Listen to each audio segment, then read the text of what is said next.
protects us from too much radiation. It protects our system. And we all have a signal.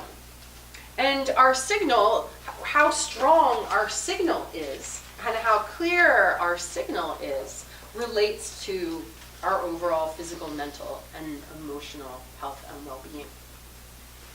So every time we take a hit in life, we end up producing incoherent signals.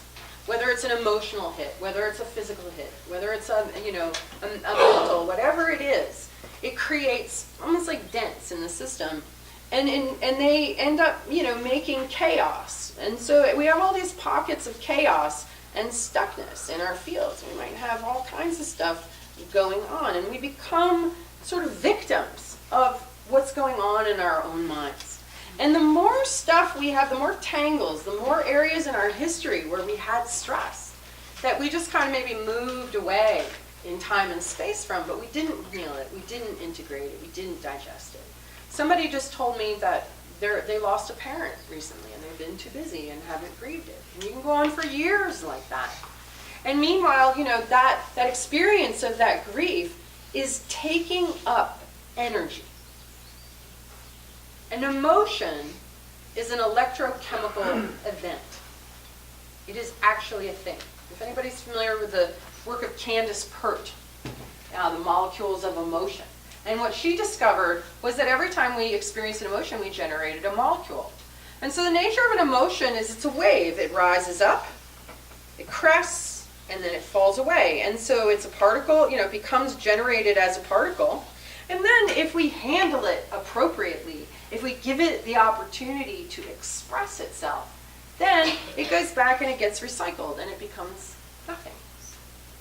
But if we do not manage our emotions properly and all we do is stuff them or stay busy or bury it under what have you, there's so many things you can bury emotions with, then it sequesters life force. It sequesters life force. And so what we end up with is all of these pockets of stuck or frozen dissonant energy that is stealing energy from our bodies, from our batteries. And so with the tuning forks, it's so brilliant, and you can do this with bowls to a degree as well, although the tuning forks are more precise. After we take a break, I'm going to do a little demo so that you guys can see what this looks like. But essentially what we do is we come in with the tuning fork and we find these areas of stuck energy and dissonance. We stay there with them until the dissonance resolves, until the chaotic waveform of whatever emotion that is, whether it was grief, whether it was rage, whether it was hate, whether it was frustration, any of the number of emotions that you could possibly feel. And we allow the body to resolve it, to let it settle down.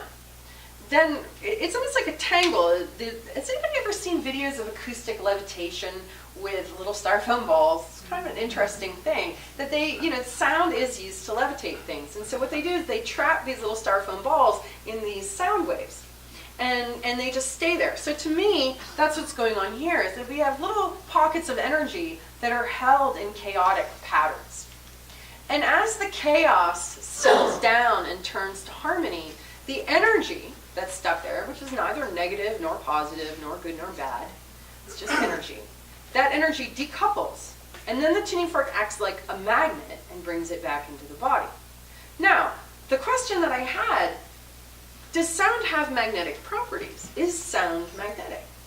Does anybody have any thoughts about that? Is sound magnetic? That's an interesting thing, right? And I spent years going onto Google, is sound magnetic, sound magnetic? No, and I find a lot of references to music. Like, this music was playing down this alley and we were magnetically drawn to it, okay? But nothing scientific. Until last year, I finally came across an article that said science has discovered that sound in a particular frequency range has magnetic properties. It can actually influence heat. So that was very interesting to me. Now, a tuning fork technically produces an infinite number of overtones. And so in a simple tuning fork, you create such a broad spectrum of sound that interacts with the body on so many levels, but it actually does produce an electromagnetic charge. So what we are dealing with the tuning fork in the body is actually electromagnetic interactions. And that we can actually magnetically, coupled with our mind and our intention, use the tuning fork to move this energy. And so what happens is, as all these pockets of dissonance become resolved and the noise drops out of the signal, and the energy goes back into the body, what do you think happens to the battery meter? It goes up. That's right, it goes up. And so the more tuned and focused we become, the more our battery meter goes up and up. But not only that, because also this practice of healing has really taught me how to manage my emotions more appropriately. You know, how to, when an emotion arises, what to do with it. And also to really think about how, you know, you only have so much energy every day. How are you spending your energy? Are you perseverating and worrying and fussing about what other people think? Are you overthinking? Are you worrying about the future? You know, are you harshing on yourself? You know, one of the constructs that I've observed, and this kind of arises off the right hip, is what I call the inner critic. And how everybody seems to have this companion in their mind that's abusive. And that if that voice was externalized into a person following you around all day telling you how badly you suck, you'd punch them in the nose and tell them to scram, because it's rude and inappropriate to do that.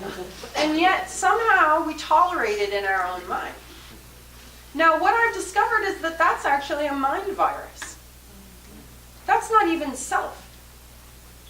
That's a program that's been put in you to keep you small and powerless. Because if you want to make someone feel powerless, make them feel guilty. Make them feel not good enough. This preys on the story that you're not good enough, that you're a guilty sinner. It's proof that you are a guilty sinner, and it's going to let you know over and over again. Now, that can occupy a huge amount of energy and a huge amount of mental energy. We have such incredible minds, you guys. We're magical. And we can use our intention for extraordinary things. We can use our minds to reprogram ourselves. You can use your conscious mind to program anything you want into your body. I want you to start paying attention to that voice in your head and the nonsense it's telling you, the space and the energy that it's taking up. That you listening to that is an investment with no return. It just sucks juice, makes you feel lousy, and gives you nothing back. All under the guise of telling you, you know, that it wants you to be a better person. But I'll tell you what, you can get rid of the inner critic and sort of bring in an inner coach. Right? And what's the difference there? Is that a coach wants you to be great, wants you to fulfill your own magnificence, be the best person you can be. But they're going to be kind about it. Why do we have unkind structures in our minds? Why does everybody have that? So I really want you to question that, because it's that, more than anything, in my observation, that undermines us.